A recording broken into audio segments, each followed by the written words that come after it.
Om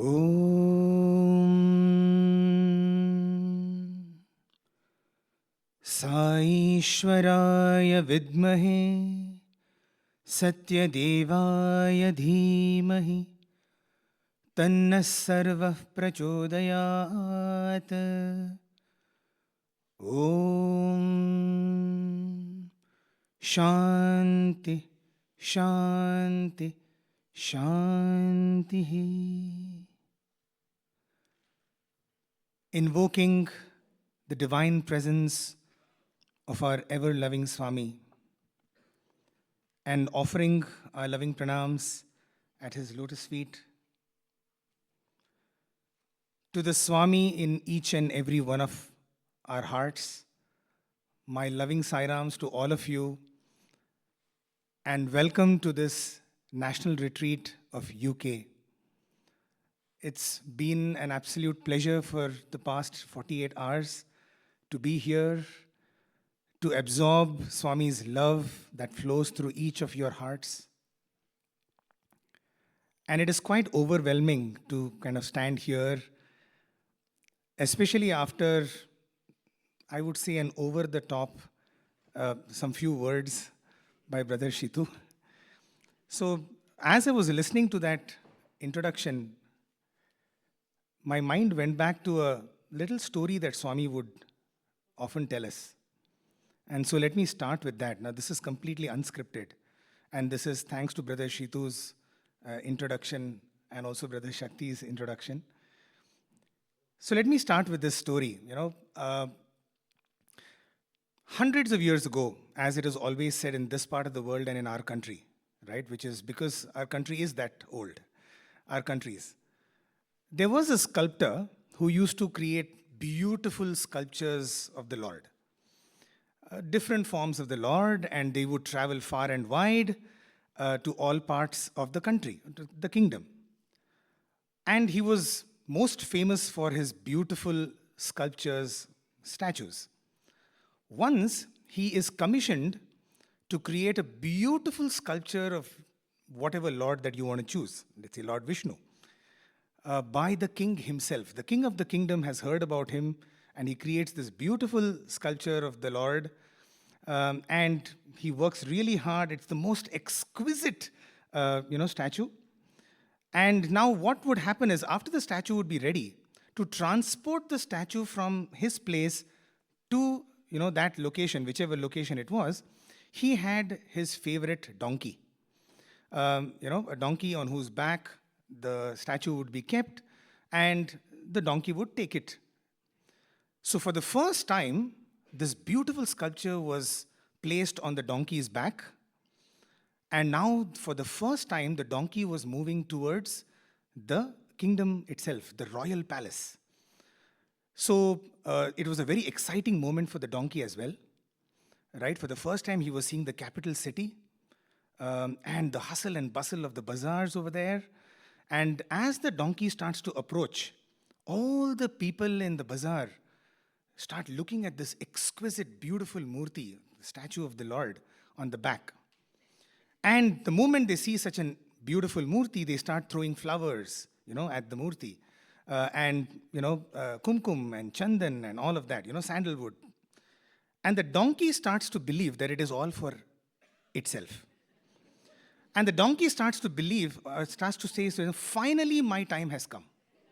After all these years of hard work, right, now people have started recognizing me, right? And, so there are people who are falling flat. They're doing Sashtang Namaskar. They are like on their knees. And the donkey is saying, oh, it's okay, relax, guys, right? And eventually he reaches the royal palace, where the king and the entire royal family is waiting to, welcome the donkey. And the donkey says, oh my God, I did not expect this much, right? And, you can imagine there must be like beautiful Vedic chants, and all the royal priests must be there to, take the Lord in. And the donkey is now getting so embarrassed, thinking that, this is too much. It's just relax, guys. Just chill a bit. And eventually, in a ceremonial procession, the Lord is lifted off the donkey's back and it is taken into the palace. And the moment the entire retinue goes in, there are some guards who are hanging around there and they look at the donkey and the donkey is still feeling very good, right? And then they just say, "Hit! Come on, get out from here now." And the donkey is shocked because just a few minutes before, the donkey had it was the center of everyone's attraction. It was the apple of everyone's eye. Okay, and here is now the donkey being unceremoniously just wished away. And now the donkey is walking back from the bazaar, and the same set of people are, whacking him and couldn't care less for him. And now the donkey starts to believe. He says, "How fickle-minded is man? Just a few moments ago, it was the same donkey. It's me, guys. Have you forgotten?" And so the donkey reaches back to his master, the sculptor, and he says, in the, only maybe in these in these kind of folk tales, donkey can speak. And so the donkey asks the master, "What's up? Why? How fickle-minded is man?" And Swami explains that the master tells him, "You donkey, you will always be a donkey, because all of those adulations and all of those epithets and all of that decoration was not for you. It was for the Lord who was sitting on your back."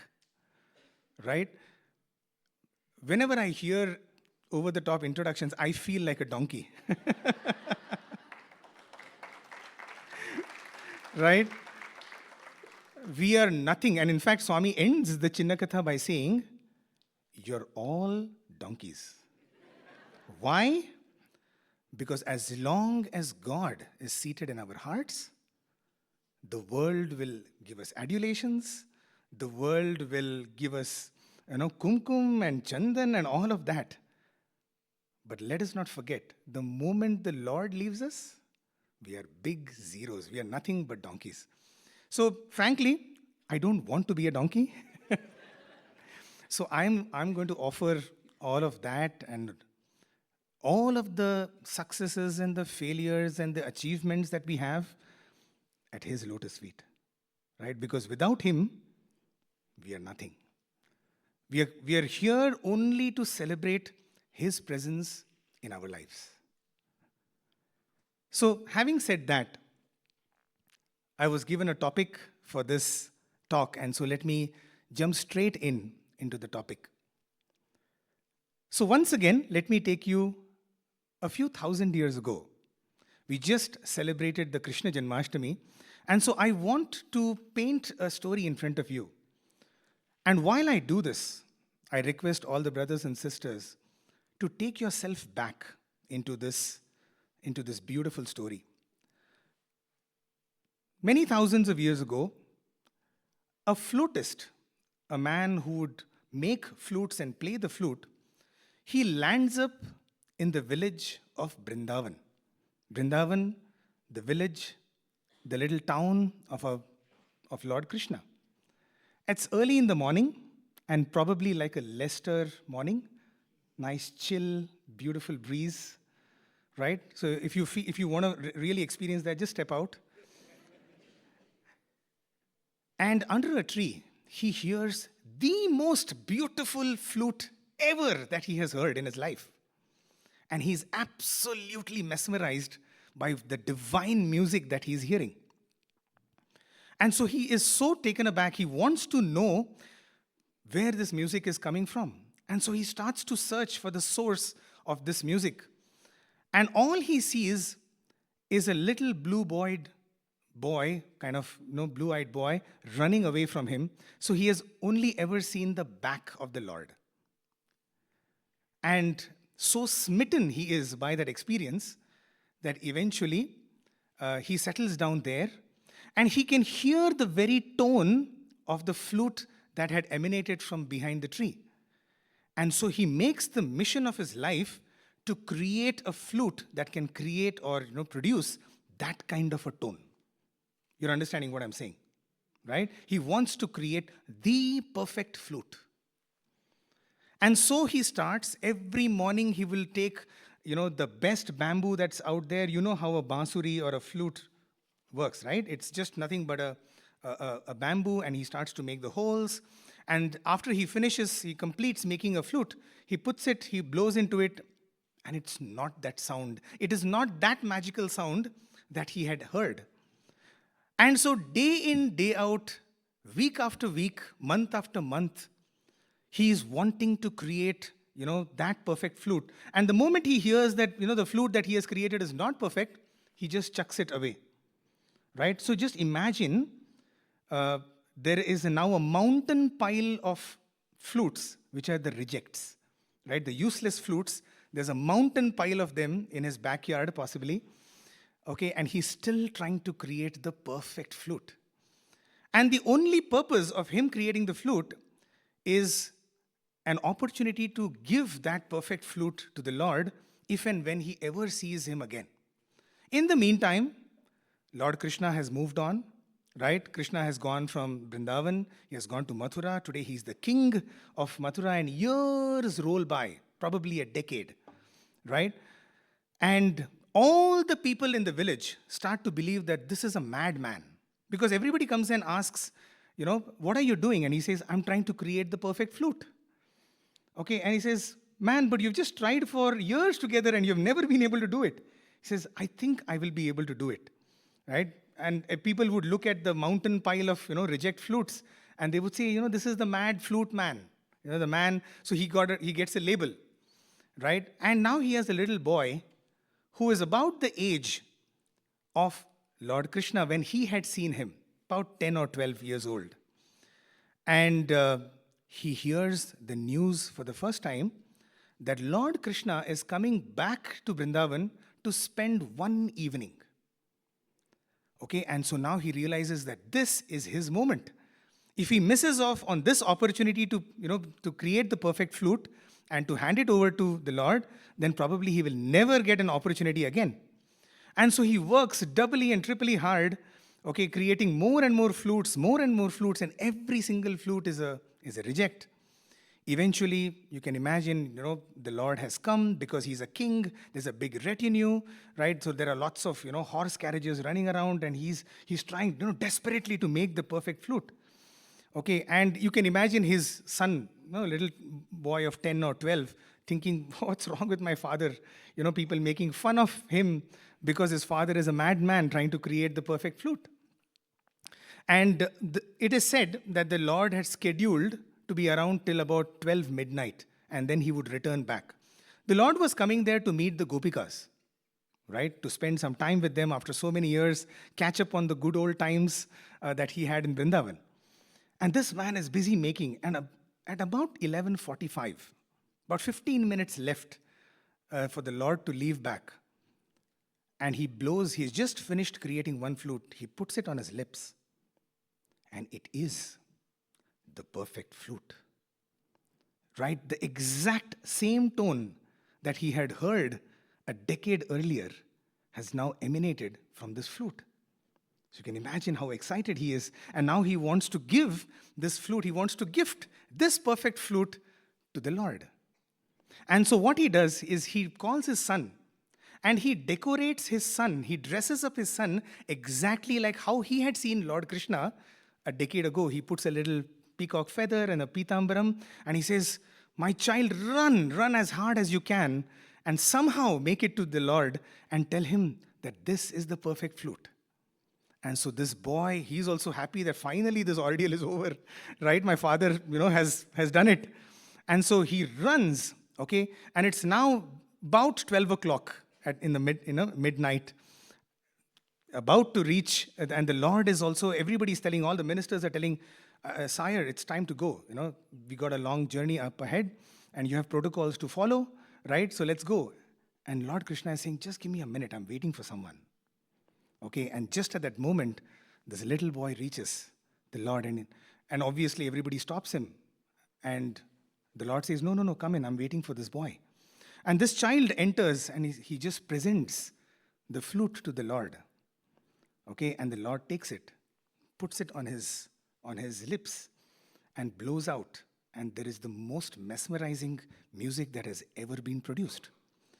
And everybody enjoys it because After so many years, the Lord has played the flute, right?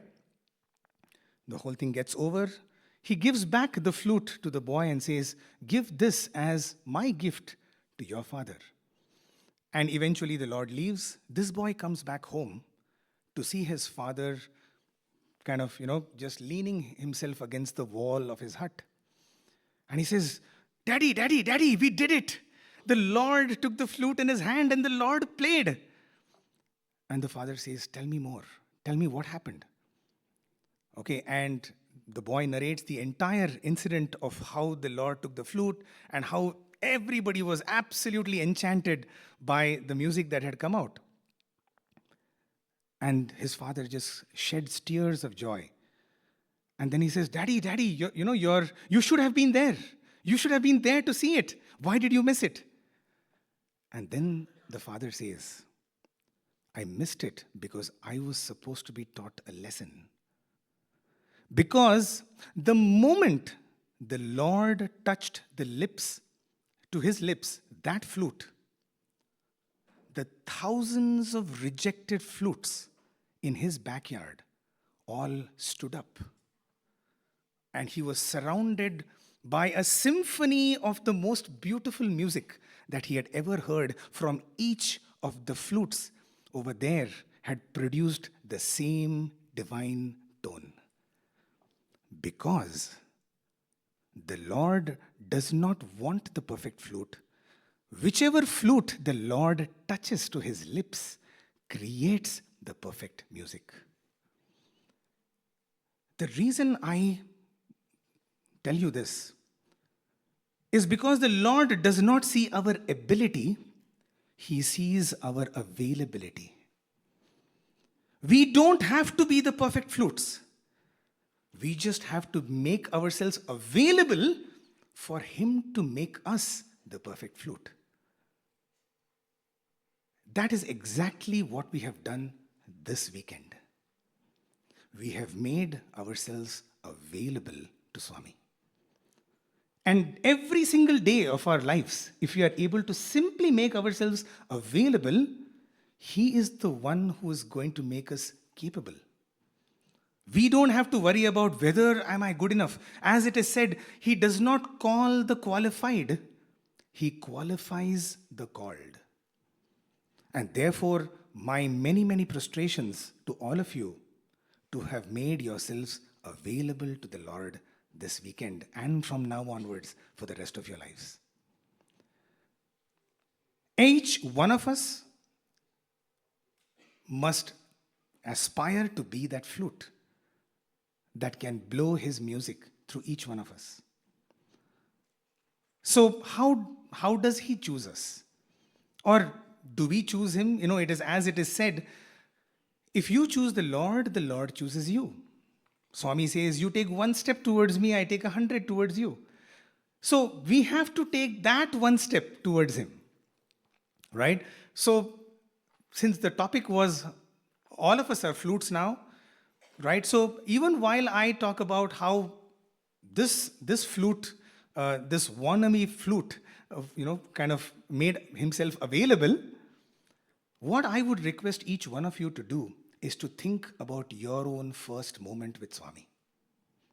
It is very, very important. Once it was said, one of the brothers was telling us, one of the sirs in fact, Swami was asking him, what did they have for lunch? And so he said, "Swami, we had gulab jamun for lunch." It's a beautiful sweet. It's one of the most popular sweets. And then Swami said, "Was it good?" He said, "Swami, it was beautiful." Because actually Swami had sent the gulab jamuns to the hostel. So obviously they have to be the best. And then Swami said, "Did it give you happiness?" Right? And he said, "Swami, it's delicious, absolutely. It was just melting in the mouth." And then Swami said, "What is the difference between happiness and bliss? Was it blissful or was it happy?" Right? What is the difference between bliss and happiness? Have you ever thought about it? Right? And this sir was telling us that he actually got, an inner kind of revelation. At that moment, he said, "Swami, eating that gulab jamun gave me a happy feeling, but talking to you right now is a blissful experience. So what is the difference between bliss and happiness? And then Swami went on to say, that is correct. Swami said, what you're saying is correct. Right? So what does it mean? Right? Anything that gives us pleasure, of course it gives us happiness, no doubt about it. Probably like the beautiful breakfast that we had this morning, the poha, definitely gives us happiness, right? But you see, happiness is that which lasts only that long. If a week later I was to think about the joy that I got from eating the poha, it in fact makes me upset that I don't have that joy today. Correct? So if you've had a beautiful 5-course banquet, right? You think about it a month later or 2 months later, forget the joy. You don't get any joy from it. Actually, it makes you feel sad that you're missing out on that. And that is happiness. However, that event in our lives, which any time we think about, it can only give us happiness again, that is bliss. And that's what happens in our experiences with Swami. Right? We may have had, like, I was just hearing all the beautiful experiences of the brothers whom I had the privilege of spending some time with.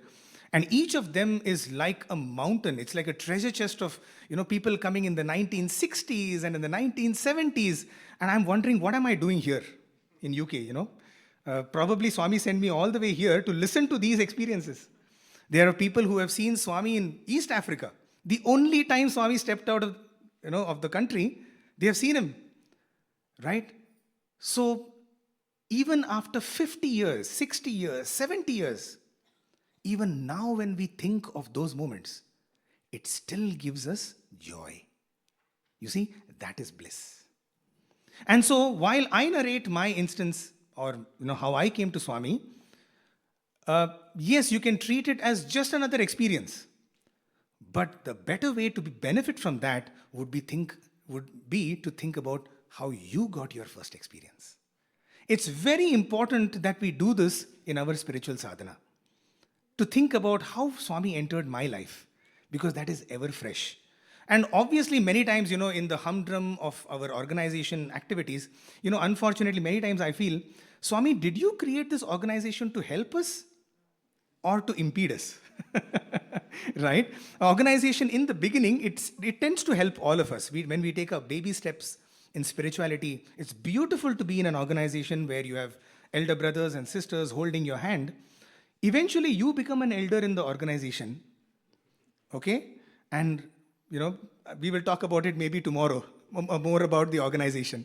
Right? Today, we'll speak about Swami. Right? So every other time when you feel, that there is something which is hindering our progress, go back to the first time that Swami entered into our lives. It'll always give us bliss. Right? So having said that, how did I come? Fortunately and unfortunately, and I'll tell you why unfortunately, I was born in a Sai devotee family. Why I say unfortunately is because I always, kind of complained to Swami that, Swami, you got me free. It's like buy two, get one free. So you just had to get my parents and you got me free. You didn't have to do much. You didn't have to put in any effort to get me. That's not fair, right? Do something to show that you're God to me. Like, he didn't do anything, to prove that he was God, right? And so I always there are so many devotees who walk up to me and they say that, 1972 was that moment. After that, my life was never the same again. And I'm like, oh, shucks, I wish I had that. Because by birth, I was born in a Sai devotee family. And all my mother told me, right, she was my first Bal Vikas Guru. She was my guru, my Bal Vikas Guru, and continues to be my guru. And she told me that this person is your hero. So she always, kind of told me that don't have to have any other hero. What do we know about God, right? At that age, what does God even mean to us? So my mother never introduced me to Swami as God. He said, this is your hero. This is the greatest superhero that you can ever have in your life. And so to me, Swami was always my superhero. Swami always was my rock star. No, he was my rock star.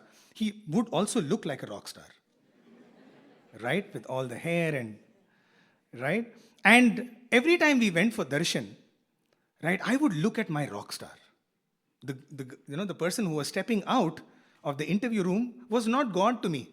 So for me, very early in my life, everything about Swami was like, how we would idolize someone.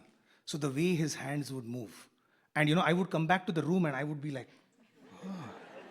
by the way, just to let you know, we see Swami doing this, and often people have tried to interpret what this means, right? And people have asked Swami, and there are so many versions of why he does this, right? So there are the most kind of high-level explanations of what this means.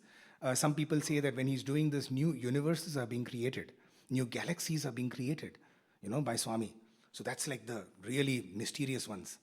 But I'll tell you the ones which kind of resonate with me the most, which is oftentimes when Swami would come into the Kulwant hall and, he will just look at all of us and then he'll be like this. It'll be like, oh my God, what kind of specimens do I have? Right? Every time he walked in, he was hoping to see a Mirabai and a Tukaram over there. And then he would look at an Amey Deshpande and like, oh my God. Wrong timing. The avataric blunder. And this is what I used to think often. I think, when Swami would actually, emote so much when a Tyagaraja Kriti was being sung or a Meera, bhajan was being sung, he would emote. He would, you could literally see him cry. And I used to think, why are you crying now? You should have actually come when they were around. It would have been a win-win situation, right? You had them, they had you. What better? Now you're just stuck with idiots like us. And that's why this made a lot of sense to me at that time, like, oh my God, I'm stuck with these guys. So obviously that movement of the eye, the hand, the movement of his eyes, when he would walk, you can often see that in his videos, right? He will be looking and those piercing looks. And the beauty of Swami was he could be absolutely livid with the person on the right. And the person on the left wouldn't know a bit of it.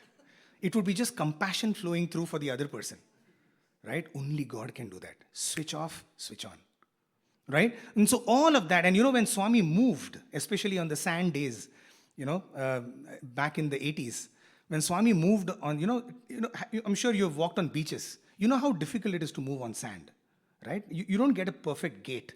Like if we were to move on sand, we will be like this. But when Swami moved, it was like he was on rollerblades. He would just glide across. And that was like, and especially, in those days, it used to be long robes. The robes would flow. And so you couldn't see his feet. And so you did not know what was going on below. For all you knew, he was really on rollerblades, And so he would glide. And for me, all of that was like, wow, this is my rock star. And so I would come back home. Now it's very controversial to say this, but I would try to imitate him. I would have my own, you understand why I'm saying controversial, right? But I was like the first gen who tried to do that. I would have my own little imaginary devotees, sitting, waiting for my darshan. I would step out of the room, look at my imaginary devotees, bless them, wave my hand. This actually happened when, back in those days. Now very controversial. So, back in our samiti, in our center in Bahrain, my father was working in Bahrain, in the Gulf country. And there were about 5 odd families that would do bhajans. This was in the early 80s, 1980, 81. And one of the most I would say like the most challenging thing about our center was that our center president was a very strict person, even with 5 people, right? No children were allowed to sit for bhajans. All the children were, kind of dumped into one room because he wanted absolute discipline when the bhajans were going on, right? Because what happens usually when children sit, especially little children sit for bhajans, they will have their own alap, suddenly like, "Wah!" it'll start off. So no disturbance. So all the kids are dumped in a room, and everybody just only, only the elders sit. However, there was one child who was allowed to sit with the adults for bhajans, and that was me, because I loved bhajans, right? So I would be silently sitting, and I would get a pat on my back. Oh, good boy, very good boy. And so, even back then, I had like stars on my, the discipline stars. You have 1 star, 2 star. So I was like a 2, 3-star general or something like that. Okay, so equipped, the reason I'm telling you this is, equipped with those little stars, imaginary stars on my shoulders, I went for my first darshan, my first recollectable darshan. Until then, too small, to remember what it was to see Swami. I think this was 84 or 85. My first recognizable, recollectable darshan. And, in those days, back in those days, what did we want when we went for darshan? More than Swami seeing, we seeing Swami, for us good darshans were when Swami saw us. Correct? Like if we sat back in the 25th row or 26th row, and we would still be able to see Swami, right? But then when we would come out and they would be like, how was darshan? How was darshan? Today when we think about it, it's such a stupid question, right? How was darshan? We just saw God, right? But it was a good darshan when He saw us. Darshan actually means we seeing the Lord, right? But in those days, he saw me because I was sitting in the front. So that was a good darshan, right? So we all wanted the good darshan, right? And so what did we want? Even before darshan, we wanted token number 1. Basically, when we all lined up outside, we all wanted that token number 1. That was the only prayer we had, right? Early in the morning. It was not about mukti, bhakti, shakti, none of that. Swami, just give me token number 1. Rest of it, just leave it to me. Right? And so we were all, kind of lining up, and we, every day praying for that. And usually it's the thing about those days, darshan, was that your fortune was not decided by you. It was the person who was sitting in the first row decided your fortune. Right? So what you would typically do, I'm sure, I don't know whether how many of you have been in those days? A lot of you, yes. So you can resonate with what I'm saying. We would actually go and look at the most devotional looking guy. Right? Just quickly look at who's the guy who's praying the most. That person. Go and sit in his line. Because, our fate was decided by how devoted he was. Right? So you just put in your hand into that magic box, and whatever you removed was the token, decided the fate of the rest of them. And so every day we would get double-digit tokens. Okay? 12, 19, 21. Every day praying. Finally the penultimate day. The next day we are leaving. The penultimate date, we are sitting over there. And typically the person who would pick out this, if it was like a good number, you could feel his excitement. His excitement would run down the entire line. Like he'll be like, right? So the devotee who was sitting that day, he kind of raised and said, 1! And all of us like, yes, we did it. And so by then, you had identified the vantage points in darshan, right? You would see which are those places where Swami 100% went. And then there were those probable, points. And then there were those highly improbable points where he would never go, right? So you made all your strategic decisions about going and sitting. So we had identified, me and my father, and so we ran in and we took a vantage point. And now we are all waiting for darshan to begin, right? Imagine me, this is my superstar. I'm not waiting for God. I'm waiting for my rockstar, right? My rockstar is going to come, and I'm thinking of all of this. And then comes a person wearing a blue scarf and says, Sai Ram. You know who I'm talking about. I always call them angels responsible for our spiritual growth. Swami has kept one specifically for you and me, right? However, however strong our connection is, he will come and test. He or she will come and test how strong our connection with Swami is, right? And so one of the sir comes and says, Sai Ram. Okay? And I mean, this is an unknown. I mean, this is a known secret. Sairam is one word in our part of the world for all we community. We don't need another language. In fact, we don't need another word. Sairam is enough to convey every emotion we have. Right? You have the sweet Sairam. Hey, Sairam. Which means, hey, how are you? Long time no see. Right? And then you reach Prashanti Nilayam and you'll be, Sairam, Sairam, Sairam, Sairam. Right? So it could be a variety of emotions conveyed through just Sairam. And so this is one of the sterner Sairams that I got. And so I responded back with Sairam. Now, what I did not know is that children were not allowed to sit in the first row. Right? Typically because when Swami would come for darshan, the child would get hyper and start running all over the sand. And sometimes would run up to Swami and pull out one letter from his hand and all that. So children were asked to sit in the third row. That's the first row for them was started from the third row. Okay? And so basically this Sevadal brother wanted to tell me, Sairam, get up from here and go back to the third row. Now I thought he was able to see the stars on my shoulder. Because I was a certified disciplined boy by my center. Don't forget the stars, okay? Every point in the story is very important. So I was like, Sairam, not able to see the stars? Okay. And I mean, this is all, I'm just making this up, okay? So I was trying to basically tell him, I'm not one of those guys. I'm not one of those children who get up, I'm a very disciplined guy. I just sit there and do my thing. And obviously that was not allowed, right? So I was not moving. And at that time, so the next best thing is like, this guy is not moving. Where is his father? Right? And obviously my father is sitting a few paces away from me. And that day I understood the futility of human relationships. Because my father was like, na mata, na pita, like, My father is lost in his own contemplation. And like somebody's like, whose kid is this? And my father is like, I don't know. Is this my child? Not my child.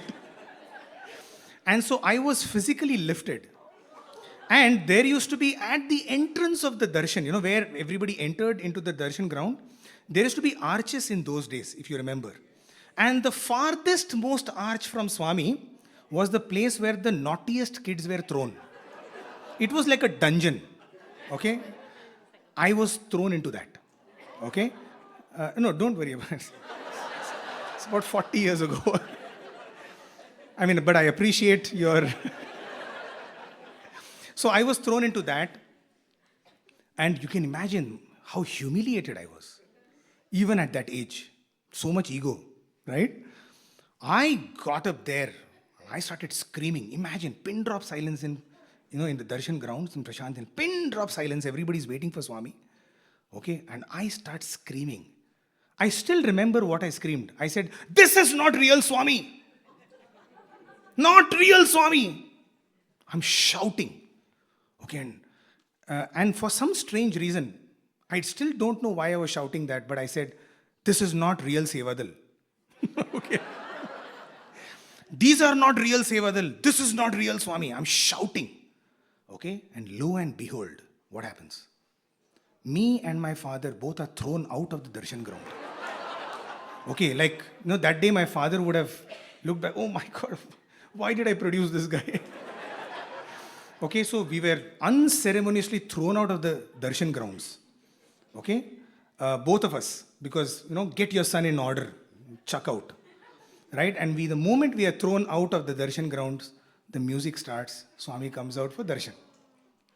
So that day, we stand outside and we have the darshan of Swami.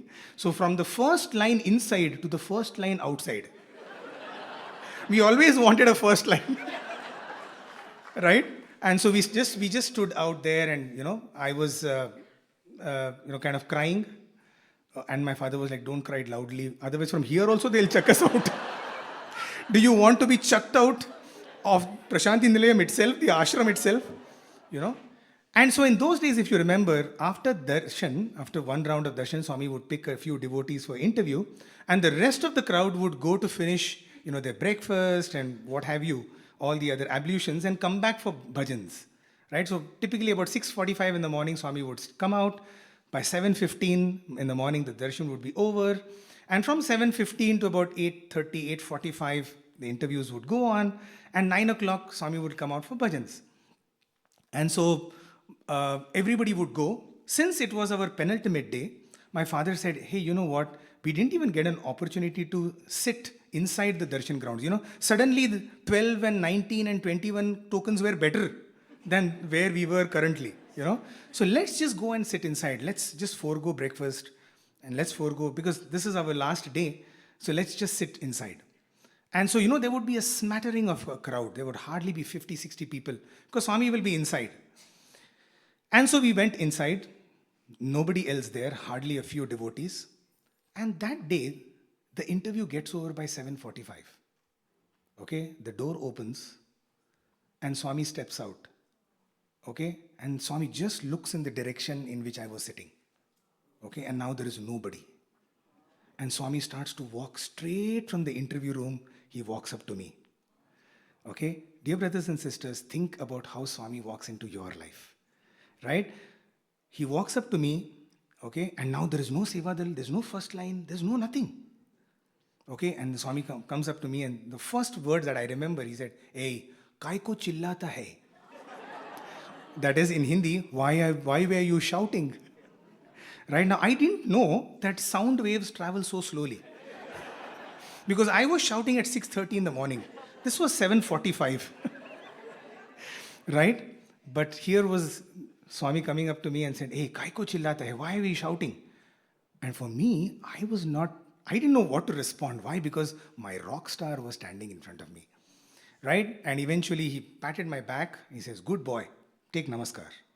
Right? And so I got namaskar. You see now, the point why I'm saying this is, we ask for something.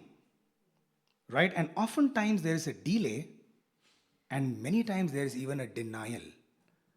We think that there are delays and denials. But actually, God is just wanting to give us better and more. I had just wanted a close darshan of my Rockstar. What I got was darshan, sparshan, and sambhashan. I had the moment to touch him. I had the moment to speak to him, or rather he spoke to me.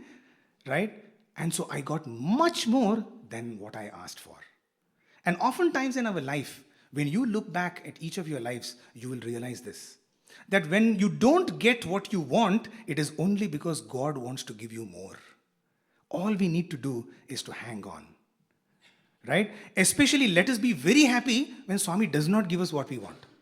Because then, now he's going to give us more and better. Right? Let us actually celebrate, right, when he does not give us what we want. Such a counterintuitive thing, isn't it? But that is what the magic of God is. So that is how he entered into my life. And that day, I realized that God can walk into our lives and he can stay there forever. Because once in Brindavan, he was telling a bunch of students, boys, you have only two options. One is that you allow me into your heart, or the second option is I will break in and get into your heart. You have no choice. Why? Because you made yourself available to me. Right? So all of us, I'm sure we all have experiences of how either the Lord forced himself into our lives, or we allowed the Lord to enter into our lives, and let us celebrate that. Of course, those moments are always the honeymoon period, right? When God walks into our lives and it's all hunky-dory and it's a bed of roses, okay? And eventually the Lord says, okay, this is not it, right? Now the journey starts. This is not the end of the journey. This is the beginning of our spiritual journeys. And so just help me with, if there is a clock out there, because I can talk for a really long time. And I don't want to overshoot my 10 minutes here. Only 10 minutes? So then maybe I'll jump a few years, and maybe I'll wrap up with this. Um, right at the beginning, what Bhagavan spoke to all of us was like an eye opener for me. There was a miracle that moment, because what I'm going to now tell you is exactly what Swami said over there. So obviously, years rolled by, joined the institute, had many beautiful experiences of lots of interaction. And at that time, all I wanted to do is, to kind of step out of the portals of Swami's institution with a degree. That's all. Not many, no, my expectations were not that high. So one day in January of 2004, Swami is sitting in the bhajan hall, and he's asking a bunch of us, what are you doing? What degree are you doing? So he asked me, he would refer to me, he would call me Bangalore. He'll just call me Bangalore, because I was from the Bangalore Sevadal. So he said, hey, Bangalore, kya karta hai? What are you doing now? So I said, Swami, MBA. And then Swami said, iske baad kya karega? What will you do after this? And so I just said, Swami, I'll be with you. After this, I'll be with you. And then Swami said, very good. PhD karo, do your PhD, stay with Swami, that is PhD karo, Swami ke saath raho, mauj mein raho. Right? That is, do your PhD, stay with Swami, be happy. Actually, mauj is a very kind of a very colloquial word. It's like have fun, And so I was like, wow, this is very rarely do you get Swami to tell you what you're supposed to do. Maybe I'll take a quick diversion over here and tell you about one other brother. So this was Brother Gopal Indreshwar. I'm giving you the name as well, because Brother Gopal is the grandson of the Rajmata of Navanagar, whose land it is on which Vrindavan is currently situated. She was the one who offered it to Swami. So Brother Gopal was an MBA student, and he wanted Swami to tell him what he should do next, right? So in his mind, he wanted to be, he wanted to be a civil servant. He wanted to join the IFS, the Foreign Service. But he also wanted Swami to tell him what to do. Okay? And so one day Swami comes up to him and said, what are you doing now? He said, Swami, MBA. What will you do after this? He said, Swami, whatever you say. Okay? That's typically how we are trained to speak. Whatever you say, whether we know the meaning of it or not, Swami, whatever you say. Swami said, very good. Do IFS. Join the Foreign Service. She was like, yes, like that's what I was thinking about. And that's what Swami has told me. Right? And so he walked back thinking, this is amazing, Couple of days later, Swami says, what are you doing? So Swami, MBA. What are you going to do after this? Swami, whatever you say. And Swami says, I think you should join teaching. From Foreign Service to teaching. Okay, change of plans, I'll become a teacher. Couple of days later, okay, Swami, what are you doing? Swami, MBA. What will you do after? Swami, whatever you say. I think you should join your family business. Now, rather than giving him clarity of what he was supposed to do, Swami is confusing him with a new profession every couple of days. Right? And so he was now completely confused. He had no clue what he was supposed to do after MBA. And so one day, his family members had come, and so Swami calls all of them in for an interview. And Swami asked them, what is he doing now? Okay? And they all said, Swami, we are all thinking he's doing his MBA now, but we don't know. Swami, MBA. Says, so after this, what will he do? Swami, whatever you say. Okay, and at that moment, Swami was going to give him his fourth profession. Okay, which is when he said, Swami, before you say something, right, why are you confusing me? Isn't the avatar's job to give us clarity? Right? Why are you confusing me with a new profession every other day? And then Swami tells him, I am not confusing you, I am reflecting your confusion. There is confusion in your mind, and I am only merely reflecting the confusion that is there in your mind, because I am just a witness. Okay, so if you're just the witness, thank you for that information. How does it help me? Right? We want our Swami to guide us. Right? We seek his guidance. We don't want a mirror. Many times we don't want a mirror. Right? And then, so he said, Swami, but aren't you supposed to give me clarity on what I want? Right? Aren't you supposed to tell me what I'm supposed to do in life? And then Swami said, he actually, he said this to Swami, and Swami told him, I will give you clarity. Do you have the strength to follow it? Right? Oftentimes, you see, in our hearts, the Lord is telling us what we are supposed to do. But then there is this little, the guy with the red horns, our mind only. Usually what do we think? The voice of God, no, usually is like in Morgan Freeman's voice, right? The voice of God is always like a bass baritone, my child. Right? It's always like, my child, do this. Right? Walk on the path of truth. Like in Morgan Freeman's voice. And usually the mind of the voice, as shown in movies and cartoons is, it's this little quirky kind of, voice which says, don't do this. Right? You see, that is how it's in the movies. But in our own hearts, it is our own voice. Both are our own voice. And we don't know which is the voice of the conscience and which is the voice of the mind. Right? And so if we are able to train our minds to listen to the voice of the conscience, that is the kind of key to success. Right?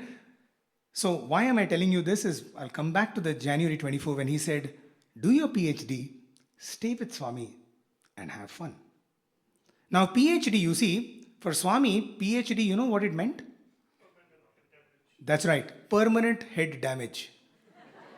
PhD was permanent head damage. So anybody who did a PhD, right, would be permanent head damage fellow. And MPhil, right? MPhil is Master of Philosophy. One day, I was sitting in the bhajan hall and he was asking everybody, what they were doing. And I was doing my MPhil at that time. And Swami asked, what are you doing? And I said, Swami, MPhil. And Swami said, what? What degree is that? So I just said, Swami, Master of Philosophy. And just when I said that, I was thinking, oh my God, whom am I telling? Master of Philosophy. Right? The source of philosophy is sitting over there and I'm telling him I'm doing a master's. Master of Philosophy. And then Swami looks at me and said, Philosophia, full philosophy it is. Swami would break philosophy into full loss. Full philosophy, right? That is only when you empty your mind can I feel something into it. So lose your mind. That is one kind of interpretation of philosophy. It could also mean that when you actually study philosophy, all you get is full loss. And I've actually heard a lot of people who do proper philosophical studies, they actually kind of, they're highly confused individuals at the end of their degree. Right? So, so he did ask me to do my PhD. Of course, there's another beautiful, kind of full form of PhD, and that is pure-hearted devotee, right? So the purpose of our PhDs must be to move from permanent head damage to pure-hearted devotee, right? And so in that interaction, as I was sitting, with him, he once again asked me, after a few minutes, what are you going to do? So Brother Gopal's story kind of flashed into my eyes. I was like, I'm not going to make that mistake again, to keep asking him whatever you say. So I just said, Swami, just now you said to do PhD. If you permit, I'll do PhD. Otherwise, anything that you say. And then Swami said, PhD, that university will give you. Will you do my degree? Okay, and that was like, now this is serious stuff, right? Will you do my degree? And I was like, literally chills running down my spine, right? Swami's degree. I knew that this is not now an ordinary conversation. Like, this is not just the chancellor of the university speaking. This is the chancellor of the universe speaking, right? Will you do my degree? And so I just closed my eyes, in front of him, and I said, Swami, you know whether I'm capable of doing, your degree or not. And so I just said, Swami, if you please, if you choose. And then Swami said, do it. So I said, Swami, you have to give the strength for it. And then Swami said, hey, don't put it on me. Right? You do your duty. No, duty chi. In Telugu he said, do your duty, the strength will automatically flow. And it was a few years later that I had written a letter to Swami. And maybe I'll cut that story short because we're running out of time. But I had written a letter, and usually we don't have anything to write in a letter, right? Just a bunch of complaints, right, to Swami. So, but I wouldn't write anything. I would just write one letter to Swami every year. Because Swami would often look at students and say, he would look at us and he would say, Kitna deta hai? Means I'm giving you so much, then also you have a letter to give me. Leave something for the devotees. Typically he would finish with the devotees, and then by the time he comes to the students, he will have these letters in his hand. And he will just reject our letters because he'll be saying, my hands are full. Right? And so then he'll say, what is it like? I'm giving you everything. I'm giving you free education. You guys are having fun with me. And then also you have something to ask. So I had kind of told myself that I'm not going to bother Swami with my little tin and trash. So I will write only one letter a year, which is on my birthday, because that day he can't tell no to me. After all, that day is my important day for me here, right? On our birthdays, right? You've experienced that, right? Imagine you have an argument with someone, and then somebody comes and says, hey, today was his birthday. We say, I did not know, yaar. Actually, we should not be speaking badly to anyone any day, but at least on their birthday, we should not speak badly to them. Right? So I would always feel like Swami should not disappoint me on my birthday. Right? So that day I can legitimately sit with a letter. Right? And so, of course, that Swami did not take the letter that day. Long story, he took it 4 months later. Right?